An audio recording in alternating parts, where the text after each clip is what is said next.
with the purpose to keep your teaching and learning process going through a specially designed initiative, Learning Through Lockdown.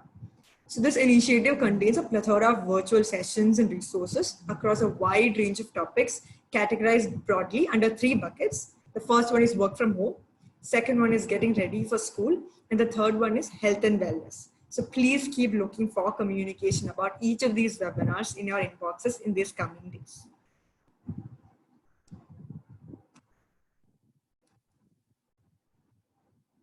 You can join this FIRKI webinar from 2 platforms.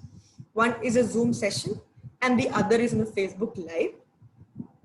If you have friends who are interested in joining the session but have found that Zoom session is full, request them to join us on the FB Live.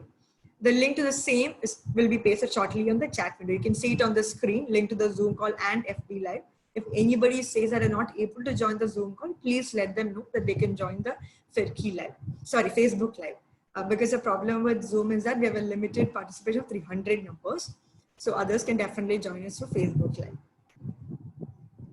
So now I'll take you through a few features on Zoom and FB Live so that you can engage in this productive session. On the screen, you can see an image where there is a picture of Mike on the bottom left corner. So if you click on that, you can unmute or mute yourselves. So please ensure that you're mute throughout this call, through this webinar. If you want to say something, if you want to speak something, definitely unmute and say, or please feel free to type it in the chat box. We prefer typing it in the chat box because there are lots of participants and everybody can read what each other is saying. The second feature that we wanted to talk about is the video button.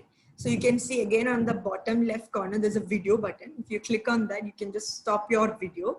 Again, considering the number of people who are going to join this call, please ensure that your video is off to ensure that there is no stretch on the bandwidth. And also there's a chat button. You can see that if you click on that, you can type in your questions or doubts or anything that you want to say on the chat box. We encourage you to please use the chat box to ask your questions or talk to each other and not use the mic because like I said, lots of participants are there, it might be a little chaotic. So definitely use the chat box to type in your questions and doubts. So there is another feature, raise hands. So if you want to ask a question, you can click on that and then we can see that you have raised your hands. Then we will reach out to you to understand your question or doubt. Also, if you agree or disagree to something, you can also click on that.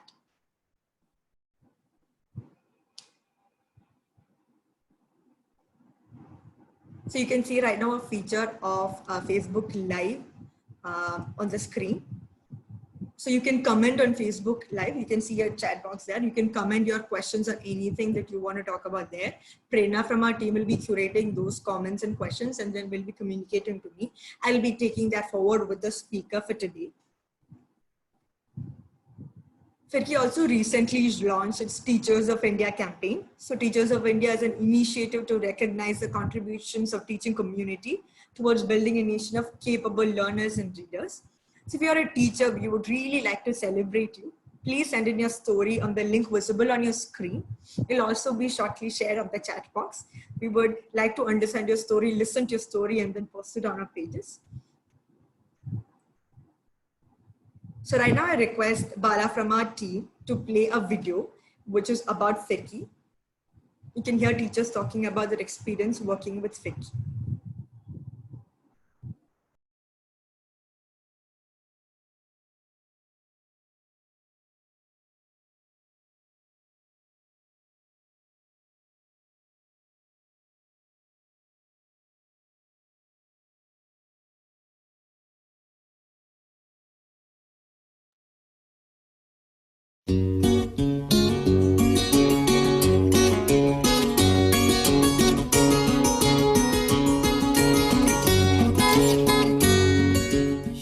FIRKI join करने से मुझे अपने अंदर काफ़ी confidence भी आया और बच्चों के अंदर क्या इम्प्रूवमेंट कर सकती हूँ इसका भी मुझे फ़ायदा मिला है।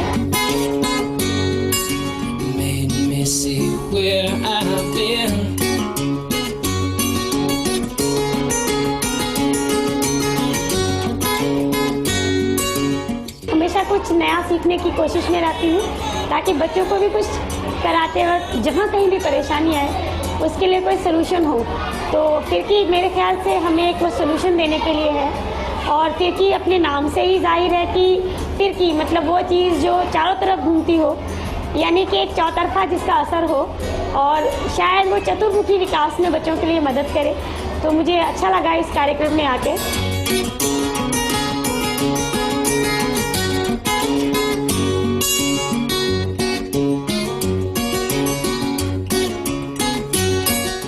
फिरकी ज्वाइन करके मुझे बहुत अच्छा लगा। बच्चों के बारे में कुछ सीखने को, अपनी गलतियां सुधारने को, उसको देखने के बाद अब बच्चों की गलतियां सुधारने का मौका मिला, जिससे हमें बच्चों में पता लगा सके हम कि क्या क्या चेंज करके बच्चों में क्या इम्प्रूवमेंट कैसे कर सकते हैं, क्या इम्प्रूवमेंट हम अपने आप में कर सकते हैं जिससे बच्चों में पढ़ने का इंटरेस्ट आए।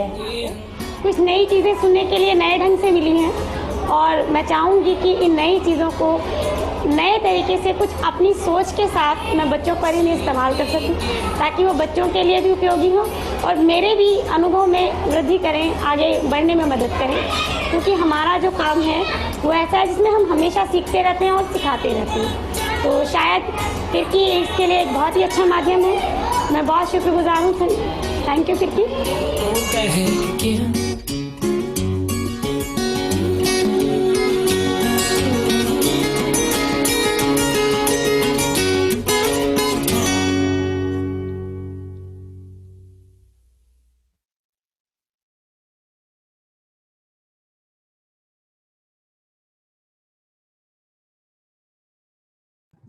Thank you, Bala, for sharing that. I hope that gave us a little bit more insights on the work that Firdki does.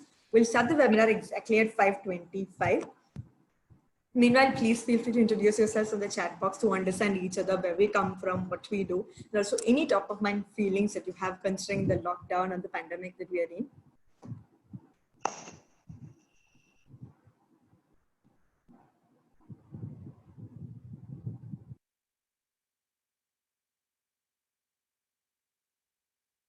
And please.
Hello everyone, welcome again to this webinar, Firdki's webinar on understanding the job scenario in the post-COVID-19 world, designed in partnership with Talera.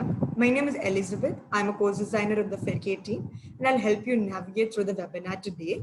We will now watch a short video that will help us introduce the FIRCI website and its features. I request Bala to please share your screen and show us the video.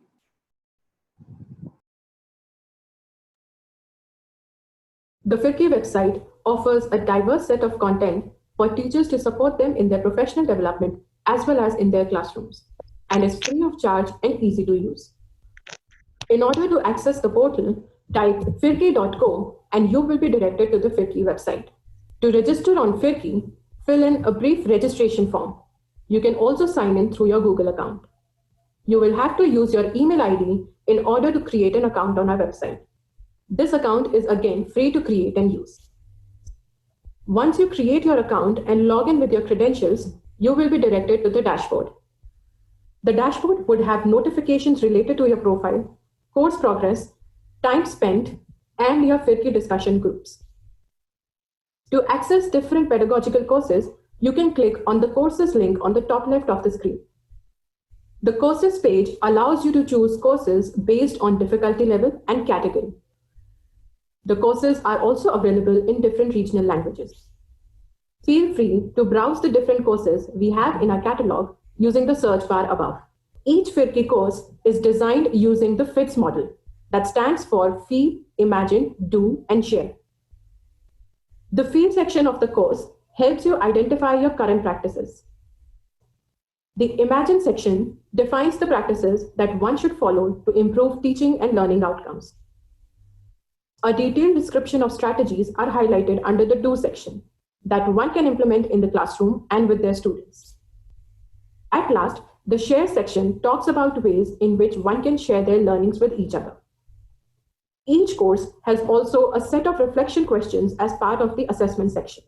Along with the course material, each FIRCI course also contains a learning circle plan and journal pages. A learning circle plan helps the coaches and mentors conducting the offline learning circles to discuss and share learnings from the course. A journal page summarizes the course with important points. We are adding new courses every month, so keep watching this space. Next up, we have the webinars page that is also accessible from the top left of the screen. On this page, you will find information about the upcoming webinars. If you scroll down, you will find a bunch of resources from our older webinars. These resources will include video recordings of the webinar itself, notes from the webinar, the presentation used by our speaker, and other resources on the topic covered. Do feel free to browse this section at your leisure. The final page to look out for is the resources page, also to be found at the top left corner of your screen. This page houses and will house resources from several of our partner organizations, such as the British Council, Khan Academy, Storyweaver, Pratham Books, and more. We are in the process of adding to the list, and you can easily filter resources by partners, grades or standard, and the subject of instruction. We hope you find value in using these resources in your practice as teachers and educators. Finally, you can find the FIRCI app on the Play Store and can access these courses, resources, and webinars through your phone. So download our app and stay connected to teaching and learning on the go. Thank you, Valamas, for that video. I hope the video helped everyone in knowing more about FIRCI. If you have any questions around any of the features highlighted in the video, please write to us at contactfirki@teachforindia.org. The link will be posted shortly on the chat window. With that, let's move on to the webinar at hand today. Thank you for taking the time to join us in this discussion. In designing this and other webinars throughout the year, FIRCI team is hoping that we can disseminate meaningful knowledge and skills that take us closer to our goal of improving the quality of education in Indian classrooms. So with that aim to get ready for school, we will understand how the post-COVID-19 job scenario would look like, get answers of doubts you have for your children and their future, identify the ways in which you can support your children in preparing them for the post-COVID-19 job world. And now, let me introduce a speaker for today. Shweta Raina is a founder of Talirang with the vision to get 20 million graduates work ready by 2020. She is a graduate of Harvard Business School and the Horace Goldsmith Fellow for Social Enterprise. She was a consultant at McKinsey's New York office, where she founded and ran the Female Business Analyst Mentorship Program. This brings us to the norms for the webinar today. Given the large audience that we're expecting today, please keep your video and mic off to reduce stress on the bandwidth. Unmute it only when our speaker asks you to do so. You can keep typing your questions in the chat box during the session. Our speaker will address as many of them as possible throughout the webinar. I'll be definitely there to curate all your questions and comments throughout the webinar. Please remember that learning new things is often difficult, but challenge yourself and reflect on your thinking and experiences today. Best way to remember something is to write or discuss your learning with someone after the webinar. The webinar will also be recorded and will be available on YouTube and Fliki website very soon. So this brings me to the end of my introduction. Thank you for your patience. Hope you have a great evening. Over to a speaker now. Shweta, over to you. Great. Thank you so much. We're really delighted to be doing this. I wanted to just start off by giving you some context in terms of what we're going to be talking about. So at Talleyrand, we are trying to get India ready for jobs. And we've been doing this for about 6 years. We bridge the gap between what schools, colleges, and universities are teaching and what organizations are actually looking for. So we do this by training students in 21st century skills and then connecting them to different organizations, whether it's the government, non-profit, or corporates for different jobs. So while we have been researching the future of jobs for a while, in the last few months, we've seen, of course, a lot of disruption in the economy. And I'm going to share a few learnings based on what we've seen, some insights, but also try to make this as interactive as possible. So instead of it being a 1-hour lecture, what I'm going to do is I'm going to ask a few questions. We're going to have a few polls. We're going to do a couple of activities, and we're going to try to make it so that each of us come out of this feeling inspired and feeling ready to take on the challenges that we have ahead of us. So does that work for you guys as the agenda for today? You can respond in the chat box. And if there's anything else that you're looking for, you can mention that as well.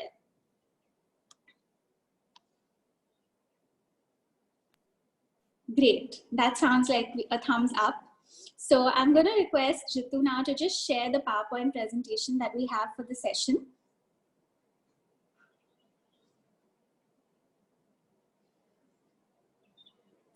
And we're going to start with a quick poll as well, just to see what's on your mind, what's actually going through your mind, and what are some specific things that you want to take away from this session.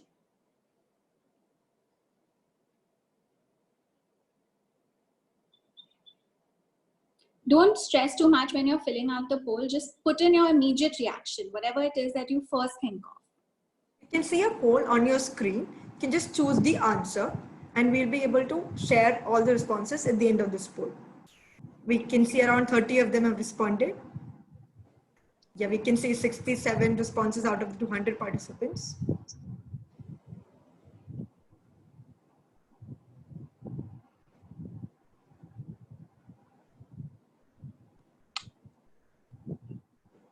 We have around 150 responses now.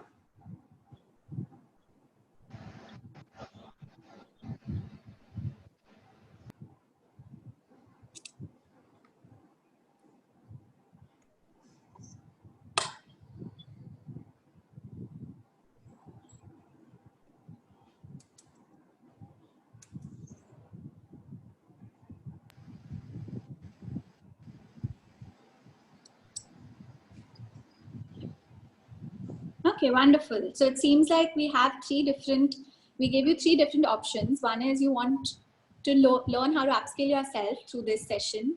You want to know how to counsel or advise your students, which is great. And then the third one is you want to just learn about trends. You know, what's actually happening? How is this affecting the job market? How is this affecting industries as a whole and the economy? So the good news is that we're going to be covering all these 3 things in the webinar. So no one is going to be left out at the end of the session. Beyond this, if there's anything else that you would like to learn, like I said, you can keep putting in your questions and we'll periodically, answer those throughout the session. We'll also have some time at the end for questions. Thanks for filling out the poll. It's helpful for me as well to understand where to really focus during the session. So we're going to start off with where people actually really, most people voted, 44% actually voted to know about trends. So we're going to start off with just giving you an overview of what the current scenario really is. So the current scenario is affecting a lot of different things. Can we get some thoughts in the chat box as to what is happening? What is the situation when it comes to the world today, when it comes to India today? What are some factors that are getting affected? Can we get some responses? Please feel free to type in the chat box. Okay, so we have frustration, mobility, world economy, fear, layoffs, depression.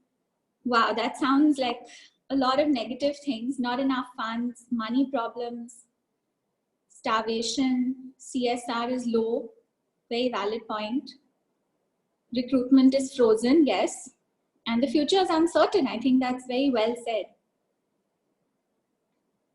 Someone has said the development sector will be hit, yes. In some ways, yes. Anxiety, people are dependent on tech now. Insecurity, fear, pay cuts. Move to online degrees. Yes, we'll be talking a little bit about this as well. And someone has said new avenues. Yes, very true as well. So there's a few aspects of this that we're going to talk about. One is the social factors. So the social factors, of course, people are feeling alone. There's a lot of, if we can go back to the previous slide as well, there's a lot of people are feeling alone. There's social distancing. There's, of course, an income divide when you look at social factors, even in terms of how children are learning. Children who are in private schools, who are in high-income schools, are being able to learn through their laptops using Zoom, whereas we have students in low-income communities, of course, who are affected a lot more than others. So that's the social factor. That's number one. The second one is technological factors. So we've talked about data, we've talked about technology. A lot of people are seeing the importance of tech. While we've been talking about tech for the last 20 years, companies like Microsoft are seeing that the adoption of some of their technologies in the last 2 months has been more than what they predicted for the next 2 years. So a lot of the softwares that they have, like Microsoft Teams, similar to say Zoom that we're using right now, the adoption rate, the sales of those technologies have shot up in the last couple of months. So we have the social factors, the tech factors. The third thing is, of course, the economic factors. Most economies are shrinking, where we've seen a lot of economies in Europe have already gone into recession, and layoffs, like someone said, is of course going to affect people at an individual level as well. The fourth thing is the environmental and the health factors. Most governments are going to be prioritizing healthcare with all their budgets. Most CSR is going to be prioritizing healthcare. The fifth thing is political and regulatory. So we're seeing a lot more of a nationalistic outlook. And then the last one is the competitive scenario. So most companies are going to want to stay in business, and they're going to be willing to do whatever it takes to actually stay in business and stay competitive. So they might have to change their direction. Schools might have to change the way they're running. Individuals might have to change the entire job that they're doing or the entire sector that they're in. So this is based on a framework from Heidrick Consulting. And just to sort of recap, we have the social factors, the tech factors, the economic factors, the environmental, the health factors, the political and the regulatory factors, and then the competitive factors. And I think these, some of these factors that we see are here to stay. Some might just be around for a year or two and then change over time. And at an individual level, I just want to hear from people as to how are you actually feeling at a personal level. So, we've talked about at an economic level what the current scenario is. But if you go to the next slide, I think a lot of people are feeling overwhelmed at a personal level. So I'd love to hear your thoughts on how are you feeling? Are you feeling optimistic? Are you okay working from home? Are you struggling? What is it that people actually, how is it that people are actually reacting to this scenario? Okay, uncertain, insecure, struggling, anxious, overworked, in between jobs, so anxious, definitely. multitasking. So a lot of us are trying to cook, clean, handle our homes, and of course handle our jobs at the same time. Doing nothing, overworked, mixed feeling, multitasking. I think at a personal level, it's really important for us to reflect, to think about what the situation is, and also think about how can we eventually come out of it. So before we get into further trends on, what is actually happening and what jobs you can do, what I'm going to talk a little bit about is resilience and how we can individually cope to deal with the jobs and the scenarios that we have. After all, the world has gone through multiple pandemics before, multiple recessions before, and we've all been able to bounce back. So in terms of resilience, the first step is really thinking about how can we remain strong as individuals. How can we keep our schools strong? How can we keep our companies strong? And that starts with vision. So actually having a plan in mind. What is it that our goal is? Going back to the drawing board and thinking about, okay, why am I doing what I'm doing? And how does it fit into a larger picture? We've gotten so used to just getting up, going to work, coming home, and we've gotten into almost a rut. So really stepping back and thinking about, okay, what is really the vision? Maintaining our composure. So if this means we need help, we need therapy, we need to reach out to someone to actually support us with regulating our emotions, not being hesitant of that, but actually recognizing the importance of our maintaining our EQ. Then reasoning. So being able to think about how can we actually be resourceful, maintaining our health. So in this, I saw a lot of people writing that, I'm feeling overworked, I'm just working all the time, I'm stressed out, I'm anxious. So making sure we're not binge eating, we're not, sleep deprived, we're making the time to exercise in some way or the other. We're maintaining our tenacity and we're maintaining our collaboration. So, there are other ways to connect with people, even if you're feeling isolated. So you can reach out to people over the phone, over Zoom, and other technologies to actually stay connected. And whoever you're living with in your house, try to maintain a harmonious environment the best that you can, so that at least you have something positive going for you within the framework of your house.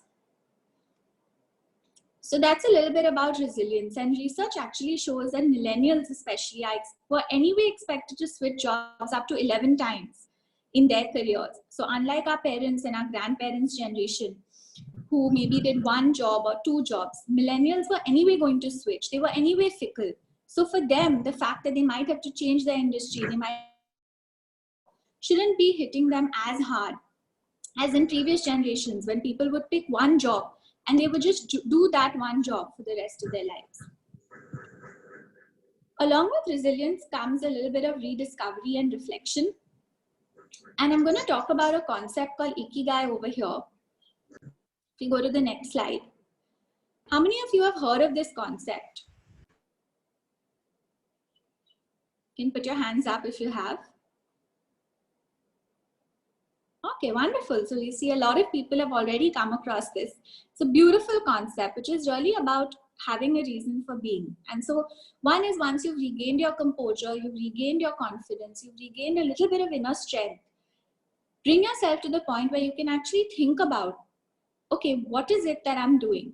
And maybe if your sector, if your industry isn't doing so well, maybe if your job is at risk, maybe if you're feeling like 6 months from now, the place that you're at won't even exist. Maybe you're in a sector which is already laid you off, or maybe you're in an environment which is really struggling. Go back to the drawing board and think about what is your reason for being, and can you reinvent yourself at this time? After all, this is a time when the entire world has stopped, and at Talleyrand we see a lot of students picking a career path, like they pick engineering or they pick medicine, and after some time they realize that it doesn't really interest them. But there's too much societal pressure on them to actually continue with that job.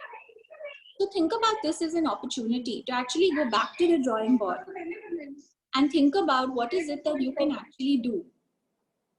So I'm going to give each of you a minute now to just take out a pen and a paper, or you can do this on your device, on your phone, and really think about the different circles under Ikigai. So the first one is, what is it that you really love doing? What is it that you wake up for on a day-to-day basis? So just jot that down. Just take 10 seconds to just jot down what is it that you love doing in terms of, it could be anything. It could be teaching, it could be dancing, it could be going through information and researching, it could be data analytics. So what is it that you really love doing? Then think about what is it that the world actually needs. And as you're writing these down, keep writing them in the chat box as well. So the second one is, what does the world really need? Someone has said online teaching. What else does the world need? Patience and faith. Yes, teaching primary kids, empathy, mentoring, compassion. Amazing, really insightful points over here. Acknowledgement, listening. The third one is, what can you be paid for? So take 10 seconds to think about, what can you actually be paid for?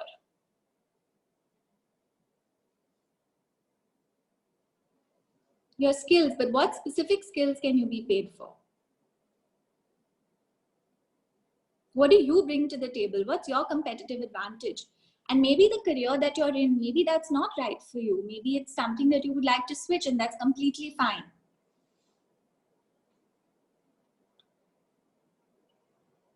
Someone said technology. Someone said hard work. Someone said entrepreneurship. Someone said compassion, ready to learn, counseling, analytical skills. Great. So whatever it is that you feel you bring to the table. And then the last one is, what are you good at? What are you really, really good at? So take 10 seconds to really think about that. And as you think about what you're good at, think about things that you've always maybe gotten praise for, things that you feel come naturally to you. Not things that you've been forced to be good at, but things that you genuinely feel you're good at. You know, when you're doing them, you enjoy doing it. Someone said music. Someone says creativity. Wonderful. Organizing things, handling situations.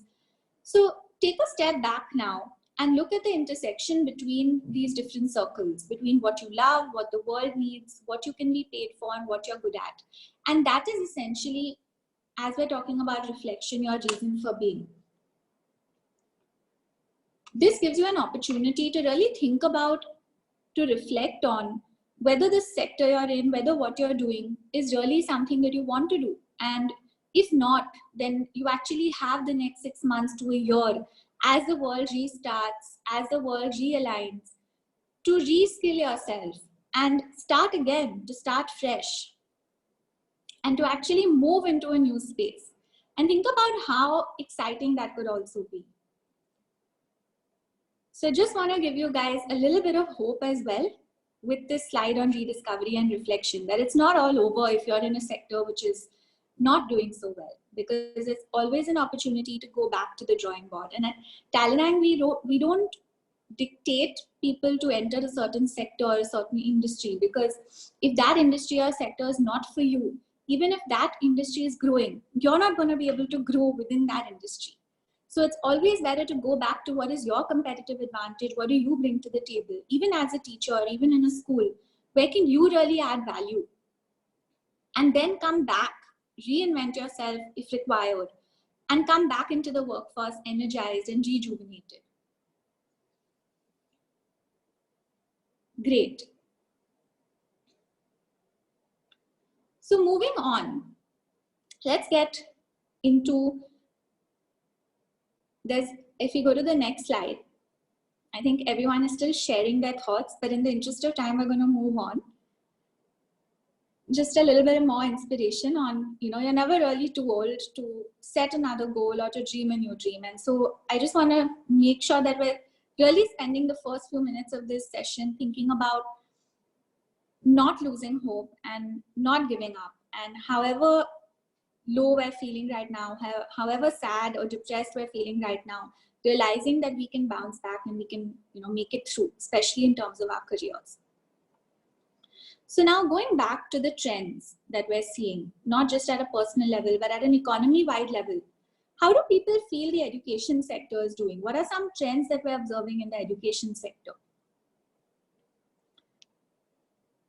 Can you type your responses in the chat?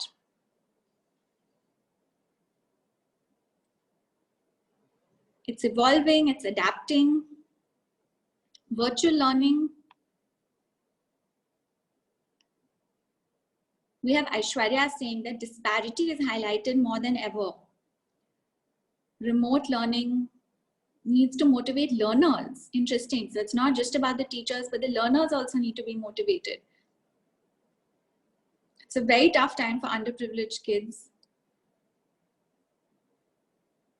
It's decentralized. Someone's saying it's virtual. Tina's saying it's virtual, but still effective, because it's enhancing the skills of a teacher. Of course, there's a lot of self-regulation, and we're tech dependent. Someone has said Moodle. And the need for involvement of parents, very interesting. So, you know, at one point when this was delegated to teachers, now we have parents who have to take an active role.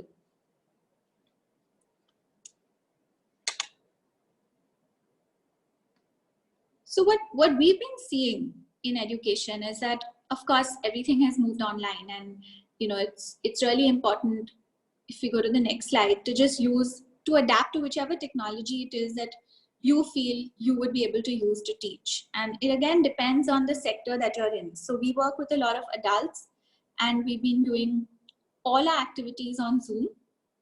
We found that the learning ratings haven't really dropped. In fact, students are excited to have something positive that they can do, some interaction in their day through upskilling themselves. And so I think for online education, for EdTech, this hasn't been such a bad time. People are still engaged. But unfortunately, if you look at the school level, we have 2 billion kids, almost 2 billion kids out of school. There are a lot of wider impacts on the education sector, such as student debt. There's a lot of other related factors when you're working with low-income students, like food insecurity. There's, they're at home, they're stuck at home, often not in the best situations. They don't have access to the internet, so they're not able to actually learn anymore. And so for students who are not privileged, it's of course interrupted learning at a larger scale. In some cases, some organizations are continuing on with their programs irrespective, and that's commendable. There's obviously compromised nutrition in some schools. The meal that students get is probably the best, when they actually go to school, which isn't really happening anymore. There's also, interdependence of local economies in countries, which is related to the school or the college in that economy. So it actually has a trickle-down effect on entire towns, entire villages, if the school isn't functioning, if the college isn't functioning. If you look at universities in the US, Princeton University, for example, contributes billions of dollars to Princeton, the town of Princeton.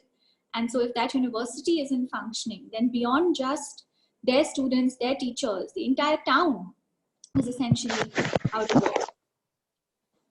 So I think education as a whole has, some pros in terms of we are adapting, some cons in terms of, people are struggling. And I think a lot of teachers are used to actually being in the classroom, interacting. They enjoy meeting their students. They look forward to that. So not being able to do that on a daily basis has been a struggle, and just staring at their screens all day has been a struggle for them. But if you step back, you actually might realize that, if you go to the next slide, that the education system as a whole has needed a revamp for a while. So if you look at this research done back in 2013 by the Pew Education Center, we see that people who were surveyed, 45% said the education sector needs major changes, and 21% said that it needs to be rebuilt. Only 31% said that it's doing pretty well, but still needs minor changes. So if you step back and you really think about the education sector as a whole, we've been talking about reform, we've been talking about EdTech, we've been talking about online for a long time. And surveys such as these just make us realize that maybe this is a way for us to reset, rebalance, and reorganize ourselves so that we can incorporate technology very quickly and make better teachers accessible to more people over time. And so instead of worrying about the fact that people don't have internet in certain communities, maybe we can try and solve that problem. Maybe we can work with the government to ensure that more and more people have access to data and have access to technology. Maybe we can try to create programs where we're providing free tablets, free laptops to people in certain communities, so that quality education, quality teachers can actually reach out to these students and provide them with a high quality education, similar to what the Khan Academy was trying to do back in the day, but at a much larger scale, so that we decrease our dependence on having an excellent teacher in every school, but instead we leverage the benefits of the excellent teachers that we do have, and we're able to reach out to a larger audience. So that's just a thought over here.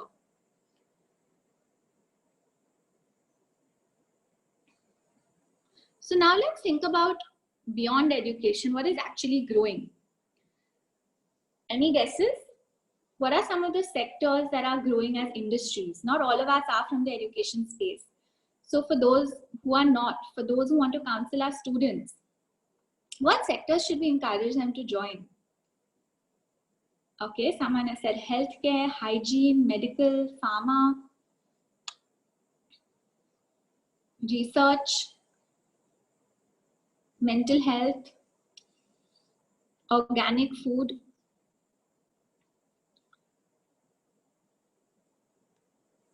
technology, IT, OTT, yes, definitely.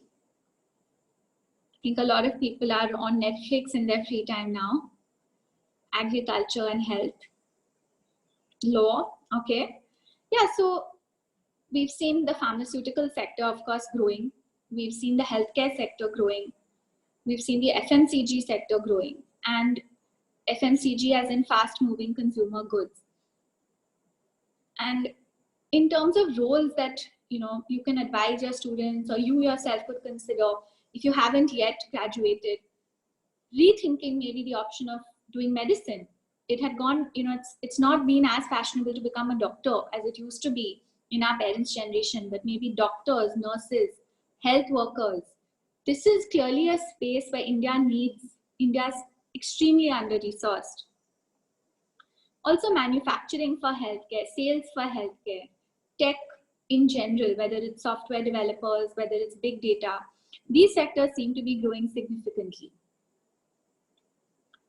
What is not doing so well? So thoughts on what is not growing so well, which sectors are not growing?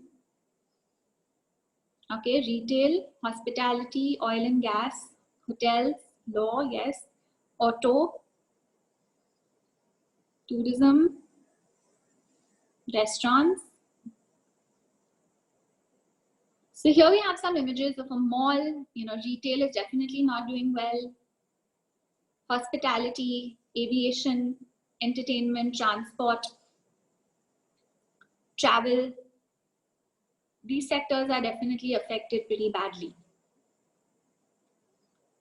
So this is at a high level, but if you break it down and you really think about it, how is consumption affected? How are you as a user, as a consumer, how are you making different choices?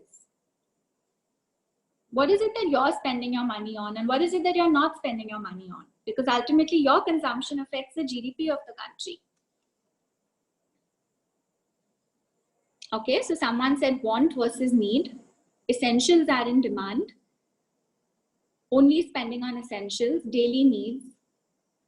So it's also got us to think about as consumers, what is it that we really need? And do we really need a fancy vacation? Do we really need to go out and eat, restaurant food? Or are we okay? Are we able to manage just within the basics?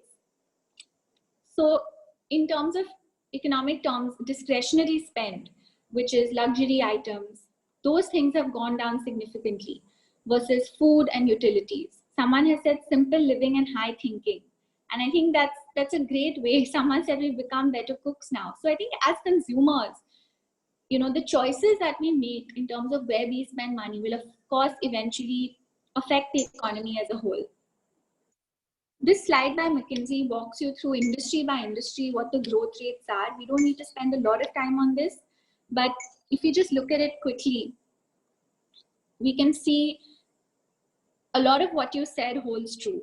So airlines and hotels are actually declining at 70 to 75% between the previous quarter, which is Q4 of the financial year 2020 versus Q1 of the financial year 2021. The decline in airlines and hotels has been almost 70 to 75%. Similarly, construction, real estate, textiles, these sectors have fallen by almost 50%. Other badly hit sectors include consumer, retail, chemicals, agriculture, IT services. So we've seen a decline across the board. Someone has asked why a decline in certain sectors. I think as a whole, since there's a lockdown going on in our country, people are not being really able to operate. They were, for a while, they were not able to manufacture. They were not able to sell. They were not able to deliver. Even e-commerce, which over time shouldn't suffer, has been suffering right now. Someone's asked about the education sector. EdTech is doing okay, but obviously traditional education like schools, colleges, it's going to be a while before they can reopen. And those who are able to adapt to an online platform are doing fine, but there is a chance that they would have to reduce the fees for their students. Quick time check. It's 6 o'clock. We have 10 more minutes. Okay, thank you. So my personal view on this, if you just go back to the last slide, Ritu, is that this is not really going to be a lifelong phenomena. After all, the world has seen almost 20 pandemics in the last 1,000+ years. And whether it's been the Spanish flu, whether it's been the plague, we have been able to bounce back. Even after September 11, travel was badly hit, but it eventually did bounce back. It took about 2 years. And so one way to think about this, whether you're a teacher, whether you're a banker, whether you're a lawyer, is the organization that you're currently in. Do you think it can survive for a year or two? Do you think it has the staying power to actually sustain this for a year or two? And again, your guess is as good as mine as to how long this is going to go on. But if we look at history, we see that most recessions have lasted for a year or two, maybe 3 to 5 years at the most. And so does your organization have the staying power? If not, can you repurpose the organization? Going back to what we spoke about earlier, about reinventing yourself, can that be applied to your organization? And like Prem Prakash has said very wisely on the chat, it's not about surviving, it's about changing. And I think the two are linked, right? So if you want to survive, you need to look at how can we change, how can we adapt for the next year or two. And after that we've adapted for the next year or two, do we need to then go back to how we were? Do we want to stay the way that we are? And ultimately, rather than thinking about forever, if we take this period 6 months at a time or 1 year at a time and say, okay, how can we make this work for the next 6 months? How can we make this work for the next year? And then move forward accordingly. For companies that are completely not able to survive, like we've seen Uber has laid off a lot of people, Airbnb has laid off a lot of people, I think they are looking at a larger slowdown because they're part of the sharing economy. And they see those behaviors taking a little longer to change. So you need to look at, again, the sector that you're in and whether you can actually survive for the next year and how you can adapt, how you can change to make sure that you can survive and how you can thrive for the next year. And then after that, the situation should resume, it should come back to normal. And so we don't need to have a doomsday approach to this. We can look at it as a 1 year plan and then take it from there. Someone has said we need to have a sense of possibility, and I think that's really wonderfully put. It's really inspiring to see the positivity that people have in terms of the situation that we're in. So specifically, how can you figure out whether your company is going to be badly hit, not badly hit? Let's look at the first sort of distinguishing that we've done in this. If we go to the next slide.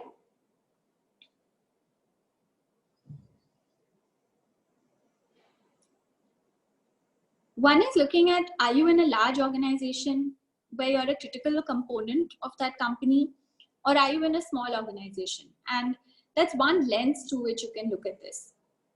If you're in a small organization, does it have, like we discussed, the staying power to survive over the next year or two?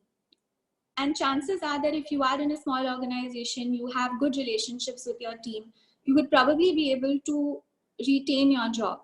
In a larger company, it depends a lot on, whether they are planning layoffs, not planning layoffs, but the chances of them having the cash to actually sustain are probably higher than in a small organization. Small organizations have seen a lot of support from governments across the world. So make sure that your organization, if you're part of a MSME, is taking advantage of the resources that the government is providing. But really thinking about this, in terms of, do you want to be in a large company where chances are you'll probably survive? Because if you look at back in the recession, in the financial recession in 2008, Citibank was featured as too big to fail. So the government eventually had to bail them out. So is your company too big to fail? Will there be bailouts? Will they be able to survive? Or is your company small enough that there is that camaraderie, that they won't do layoffs, they'll figure out another way to go about it? And if you find that at this point you want to switch, you want to be in a safer place, then you could also think about it accordingly. Someone has asked about non-profits. We will come to that. The other lens that you can think about this is in terms of tech versus non-tech jobs and tech versus non-tech industries. So there are certain people who are employed in a tech company. The chances are those companies are going to be growing right now. I mean, that goes without saying. If your school, if your college is not empowered with tech, you should make sure that it, is empowered to do that. And discretionary budgets, even within a company, whether it's marketing, whether it's training, these may be cut because these are budgets that can be cut at this time and are usually cut during recessions. So again, as you think about tech versus non-tech and how can you differentiate and how can you identify within your organization whether it is empowered to actually be more technologically savvy at this time. If you're counseling students who are still in school or in college, maybe you can encourage them to update themselves, to upskill themselves when it comes to tech. And then the third thing to keep in mind here as an organization is, does your company have a self-sustaining culture, or is it reliant on debt? Is it reliant on investors? And, this is a really important one. And this is where non-profits also come in, because a lot of non-profits, have CSR funders who are going to likely prioritize causes around COVID-19. So it's important to think about what your non-profit can do in that context. And I think we have some background noise. Yeah.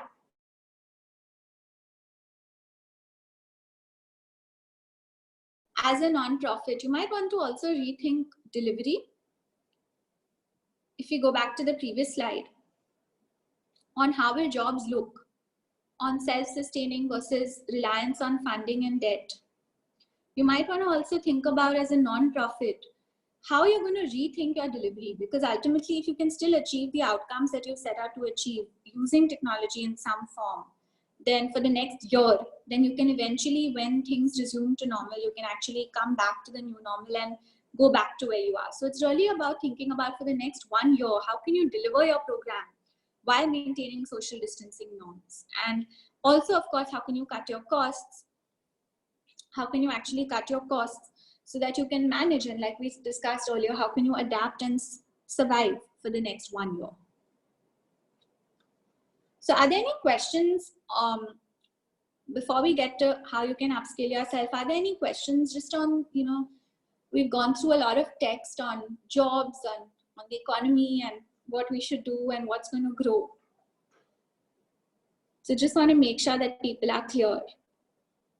There are a few questions I've curated. Do you want me to ask now, or maybe finish and then ask? What would at the end we can do the curated questions, but I was just wondering if there are any specific absorption related questions on this. So someone had said, how long will CSR funds will be affected, and about the agriculture sector as well. So I think the agriculture sector, as we've seen, has already been allowed to restart by the government. And, they are getting the necessary support to some degree. So, and because we're still, of course, purchasing essentials, the agricultural sector doesn't seem to be as badly hit as some of the other sectors like aviation or travel, etc. or retail. Someone has said, okay, we need to look at how long will CSR funds, Mohit has asked, how long will CSR funds be affected? I think, like I said, at least a year or two. And there was a report by FSG on this. And what they said is that for the next year, if they have already committed to fund you, that's one thing. But if they've already committed to fund you in writing, that's better than a verbal commitment, of course.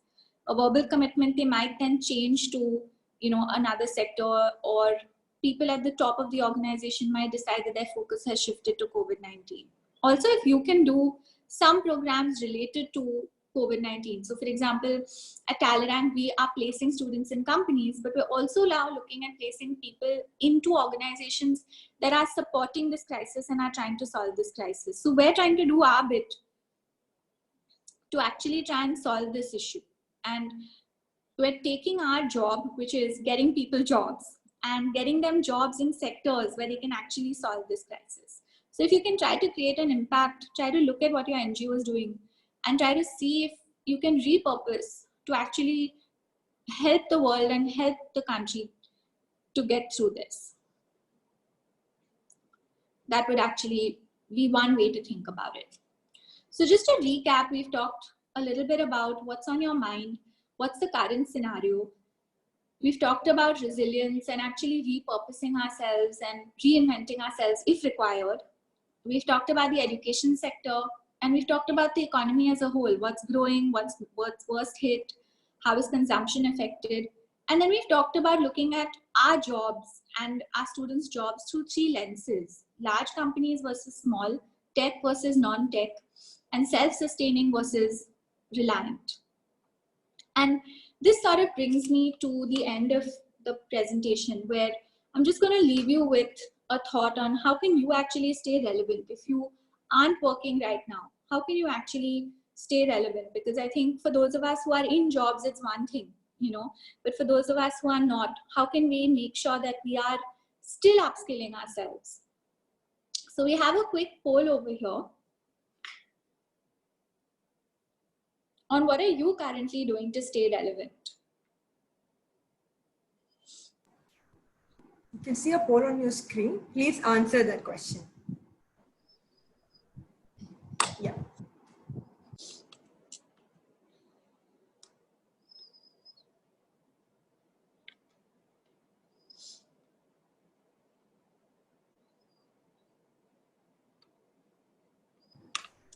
We have around 100 responses as of now.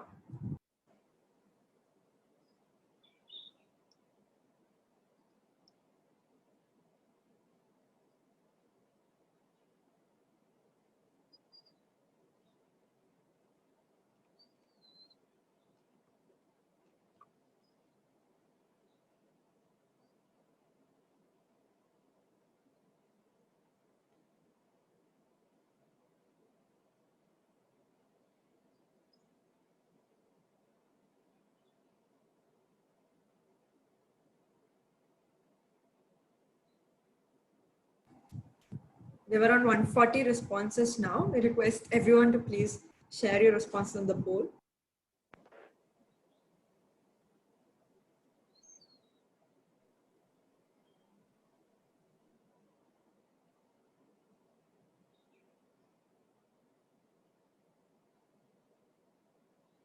Okay, wow. So we have 49% of students or participants doing an online course. We have about 22% saying that I'm just busy and, I feel you. I mean, I'm also feeling like I'm just busy with my own job and I don't have time right now to learn a new skill. says, I'm not really sure where to start, and 10% of people are doing other things. So it would be great to hear from people as to what other things they're also doing. How are you staying relevant?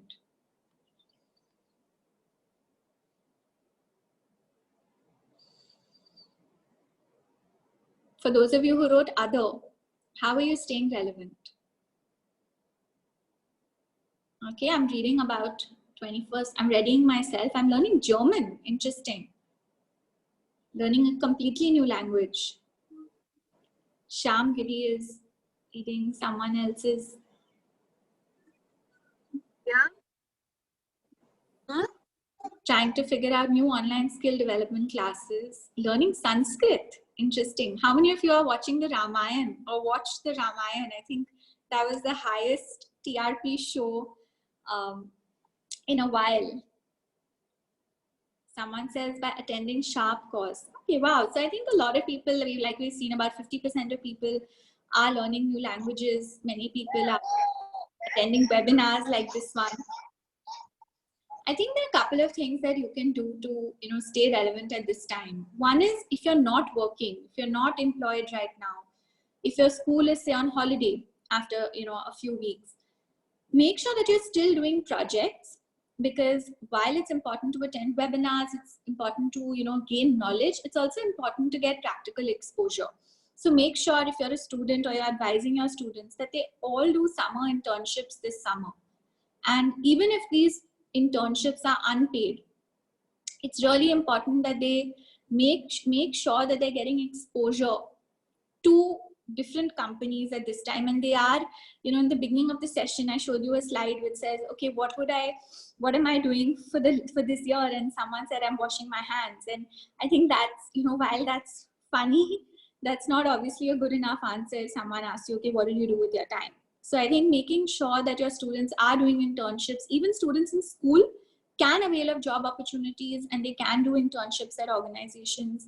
They can support NGOs that are working to solve this crisis. They can support the disbursement of essentials like foods to students, to migrant workers and to other low-income students. So the idea is you can actually stay active, whether it's in the social sector or not. Make sure that you're doing something and you're not just whiling away your time over the summer. The second thing is, if you are doing online courses, try to do courses that actually lead to placement opportunities or lead to internships and jobs. And this is something that, is really important, because you can make a list of online courses and put them on your CV. But how many of these online courses are actually recognized by organizations? So I think understanding that, and understanding that what you're doing, whether it's a quick course, whether it's a longer program, whether it's a degree that you're doing online, is that actually recognized by companies? Build your profile up on LinkedIn and whatever social media platforms that you think would be relevant. And also focus on your communication and your tech skills, because ultimately you're going to be interviewing if you are looking for a job on a social media platform like Zoom. You want to make sure that you are upskilling your tech skills and upskilling your communication skills, so that you can, maybe in the next 6 months, we'll all need to search for jobs online. And how are we going to do that if we don't have a LinkedIn profile and we don't necessarily have the tech skills? So that's just some tips around how you can stay relevant, and, how you can make sure that you don't completely switch off at this time. So with that, I think we've covered most of the content for today, and we'll open it up for questions. Thank you, Shweta. We've curated a few questions. Also, participants, please feel free to type in your questions in the chat box. We have another 10 minutes to cover any questions that you have. The first question or resources, like they don't have network, then what can they do? Is there any suggestion for that? Sorry, can you just repeat the question? Yeah, sorry. How do we help people who struggle with basic needs for network and resources? People who don't have internet network or anything, what can we do for them? Okay. So we recently did a program for a school which did not have internet, and we used conference calling facilities. So we actually used WhatsApp to first send the students some material that they could read. And then we used conference calls where students could actually come in and they could actually learn on those conference calls. So I think you can, use SMS, you can use phone, you can, if they have access to Facebook, you can create a closed Facebook group where you can actually upload some information. They can read through it before, and then they can come back and they can interact on the session, on the conference call. So I think these are some ways that you can work on it. You can raise funds for students who are in low income communities. I know Teach for India has done an incredible job of doing that for their students. So I think there are many portals online through which you can donate. Even a small amount would help and help these people out. Soumya has a question. She's asking, in the current economy, is it safe to pursue studies in 2021, or is it better to stick to the safe, like continue with the current job? So I think, going back to the Ikigai, you really need to think about what is it that you want to do and what is your purpose. And is your current job something that is your purpose? Is that something that gives you joy? Is that something that you're good at? Is that something you're getting paid for? And if yes, then there's no reason to study further right now. I think holding on to your job is probably a good idea. If not, then again, I mean, it's an individual choice. But, don't just study further for the sake of studying further. Mini Bhargava is asking, what about the job scenario at the entry-level jobs for 12th past youth and the skills needed for the same? Okay, so like we talked about certain sectors, the tech sector, we've talked about, certain, and tech, of course, it's a very broad term, but it also includes things like e-commerce, right? So you can think about if you're a 12th pass, maybe entering an e-commerce organization. There's a lot of demand right now for essential services in e-commerce. I think most of the online grocery and others are backdated by several months of orders. So you can see how you can get involved there. I think that would be something good. But again, you need to make sure that you have the right skills and you have the passion for that sector. Linda is asking, like, what about non-profits and what about non-tech social startups? What will be the situation for them in the future? Okay, so like I said, it's really about survival for the next year, and you need to think about what is your cost base and how can you cut your costs if your programs are not running. Otherwise, how can you repurpose your programs to involve tech? Like, we're talking about non-tech, but tech can be brought into any industry and any organization in order to deliver the program. So I think if you're in an organization that's looking at, say, clean tech, or you're looking a clean energy startup, or you're in an organization that's looking at mentoring, for example, that was maybe doing mentoring in person, maybe you can switch that to online. So I think there are ways that you can do it. You need to look at it, like I said, for the next 6 months to a year. And we don't need to go into a doomsday thing that this is going to last forever. Another question is, can you suggest some online courses that the participants can take, which would be good for them? Any suggestions on that front? Okay, so like I said, look for courses that lead to placement opportunities. And you can always email me. I can get back to you with specifics dependent on what you want to learn. I think, there's a lot of talk about data science. It's very hot right now. Everyone I'm speaking to is learning data analytics online. But, if you're not a data person, just for the sake of it, getting a course in data analytics may not be the best thing. So really thinking about your Ikigai and doing a course accordingly. And I think there are, of course, known platforms like Coursera. There are many other platforms that actually offer placements like we do at Talleyrand. So if you're looking for a job at the end of the course, then you can consider a course that leads to placement opportunities. Okay. Anand is asking a little technical question. How do you think we can leverage technology like artificial intelligence, machine learning, and blockchain to provide solutions, problems arising due to COVID-19? Okay, so that's a really good question. I mean, I don't know if you guys know, but this Arogya Setu app is the most downloaded app ever.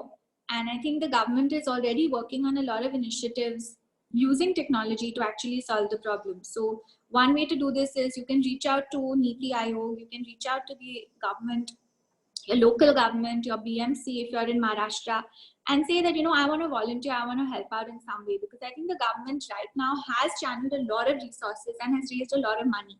And instead of trying to work in silos, I would encourage people to be part of nonprofits or government initiatives that are already using technology. So I know that, for example, the Arogya Setu app, they've gotten in a lot of volunteers to actually help them with their content, to help them with their design. If you look at the MyGov website, they've gotten people to actually help them with a lot of their creatives, even students. You'd be surprised. They've even got students in to design for them. So no matter, don't think that you can't be part of the larger solution. And rather, if you're not an AI person, learning AI now and, helping out with AI will be difficult. But join hands with someone who's got the resources and is actually doing something about it. And you'd be surprised as to how open people are to collaborate right now. Another question, which are the platforms or organizations that are offering courses for academicians for upgrading themselves? Okay, so for academicians, I think there's a bunch of different platforms. Again, if you email me, I can get back to you with specifics. Ultimately, you need to be able to be tech savvy right now to deliver whatever it is that you're doing. And I think the Phirki platform has a lot of good resources that you can leverage as well.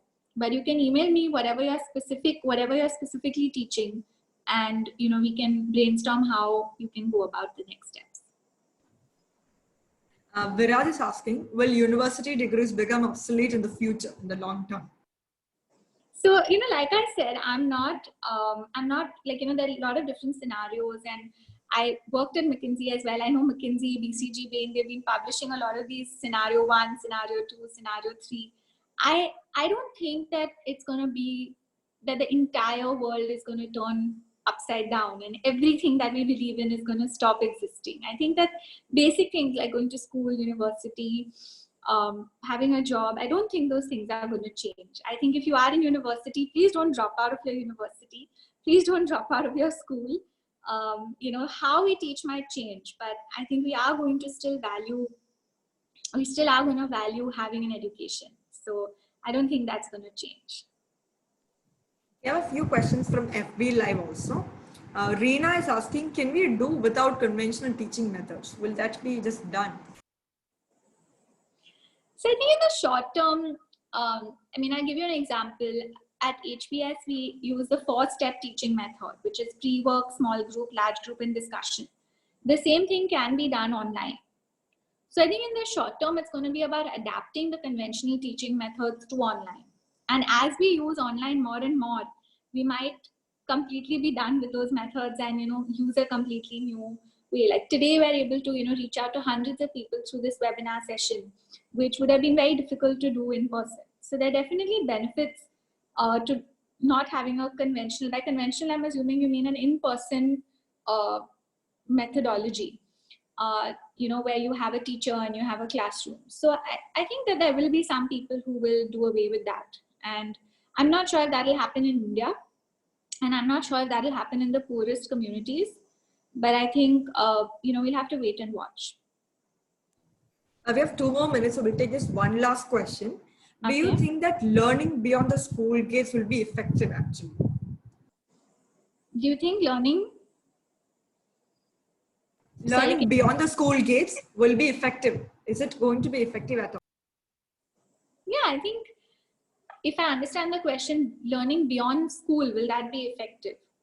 Right? Devashish has mentioned learning beyond school gates. Yeah, so I'm assuming that is also what he mentioned. Yeah, so I think rather than trying to predict the future, what I would recommend is focus on the next 6 months to 1 year. Look at where you are. Look at how you can make the best of it. And I think, we tend to get into a lot of rumination. What's going to happen? What's going to happen? How many cases is there going to be tomorrow? How many deaths is there going to be day after? I think rather than worrying about different scenarios and scenario planning, I would try to look at your particular situation, where you are right now, where your students are right now, and how you can help them, how you can leverage resources. And if you're running a company, how can you repurpose your company to survive and adapt? And I think that's the main advice that I would like to leave you guys with. Think about this as a 1 year, 2 year phenomena and not as a doomsday, lifelong crisis. And that should give you some strength to survive and move forward with a smile. Thank you so much, Shweta. We would like to thank you for being generous with your time and expertise today. Can you please also quickly share your thoughts on the webinar today, your feedback or suggestions? I think the participants are extremely insightful. In place, really, the plants grow into trees. I'm Trees second. We'll just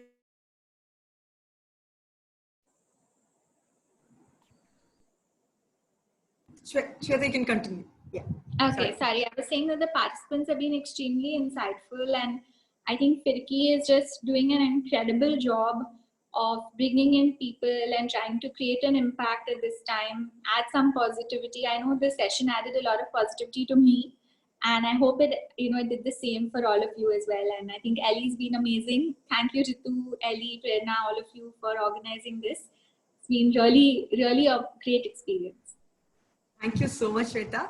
For participants, our next webinar is scheduled to take place on May 12th with Kiranbir Sethi, founder of Riverside School and Design for Change, on humane curriculum, unleashing the ICANN superpower in every child. So please do look out for FIRCI emails in your inbox for information about this upcoming webinar. Also on the chat box, you can see a feedback form. Please take some time to fill that feedback form. It will definitely help us make our next webinars even more better.